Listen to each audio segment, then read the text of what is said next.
What's going on, guys? Welcome back to WWE Network and Show, where I, Graham G.S. and Matthews, break down all the original content I watch on the WWE Network and on Peacock. And today we're talking the September 5th, 2022 edition of Raw Talk, the Labor Day edition from last night. I thought an overall decent episode of Raw, not a bad show by Triple H standards in the last month and a half. Not a great show. We've definitely seen better Raws in the last 6 weeks, but I thought it was decent stuff for a holiday show. We got Braun Strowman back, which they talk about here at the beginning of Raw Talk. It's Matt Camp and Jackie Redmond in the studio.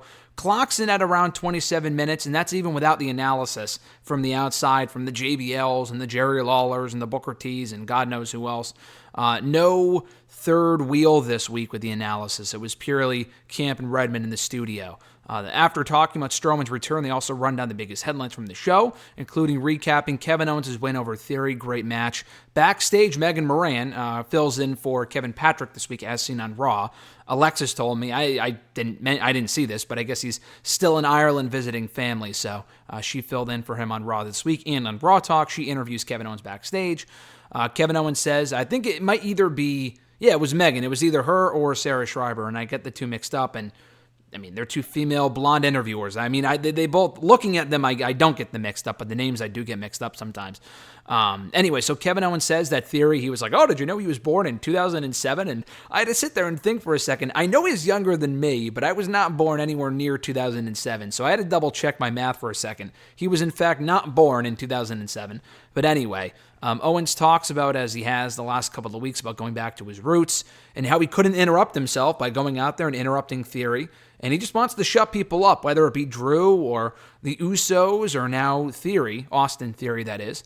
And he just reiterates his desire to be a champion again, and he's gunning for all championships.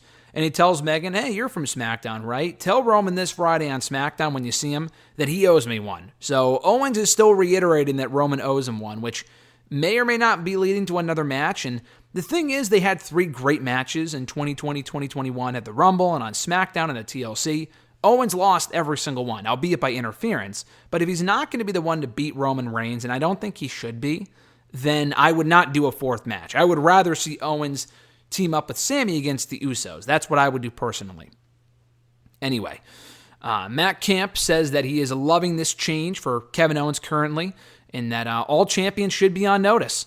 They also replay Johnny Gargano's backstage altercation, not altercation, but his confrontation with Theory, setting up a match for next week. Not between the two of them, but Gargano's in-ring return on Raw next Monday. Backstage, we catch up with Gargano. I think it was him and Sarah Schreiber. And Gargano says that his last match, exactly 9 months from when this episode aired of Raw Talk on September 5th, which I completely forgot about, but exactly 9 months earlier on December 5th, I think it was December 5th, 2021, he thought that might have been his last match ever in NXT. Thankfully, it was not, but he says everything happens for a reason. A lot of crazy things happened, and happy coincidence, or happy accidents, he called it. And, it's also cool that next week on Raw, they're going to be in Portland next week. And Portland, he mentions, was he returned in Montreal or whatever, in Toronto, rather. And that was where he and DUI, he and Ciampa won the NXT Tag Team titles in 2016. Portland, next week, where he's wrestling his first match back on the Raw roster, was actually where he had his last arena show in front of fans back in 2020. Yeah, 2020. Right before the pandemic hit, and he was in NXT after that. So he was always in NXT, but like his last real match in front of like an arena of fans, not in Orlando, So he talks about how wrestling was his first love, and he can't picture how the crowd is going to be next week, but he knows it when his music hits. He's going to know that feeling when Rebel Heart hits next Monday, which is awesome. Matt Camp talks about how he had to look it up, but this is the longest break Gargano has ever had off from wrestling. And he's looking forward to his match next week. From there, they replay the Steel Cage main event for the United States Championship between Bobby Lashley and The Miz. And they also replay the Judgment Day attacking Edge at the beginning of the show, as well as Rey Mysterio taking on Damian Priest and losing. They also a lot of replays and recaps here. They replay Damage Control and the Bayley segment, or the Bianca segment, setting up next week's, or Bayley and Bianca for the future, and Damage Control getting a tag team title shot for, tag team title shot for next week. Dakota Kai says in a backstage interview that she should not have been pinned last week. She was not legal, so that win was invalid in her eyes. And Bayley says that Bianca ruined their celebration on Raw this week, and they're merely at this point focusing on next week when Damage Control become the new WWE Women's Tag Team Champions. Matt Camp compares the Bayley of 2021 versus the Bayley of now and also hypes up next week's WWE Women's Tag Team title match between Damage Control and Raquel Rodriguez and Aaliyah, and also promotes that they're going to be on the bump this Wednesday, all members of Damage Control this coming week. So, that was Raw Talk in a nutshell. I thought it was a good show. I mean, a lot of recaps and replays and whatnot, but they had no pointless third-party analysis from JBL or Lawler or Rosenberg or Sam Roberts or God knows who else. Not always I mean, it does help sometimes, but usually it's a lot of the same thing. It just makes the show longer.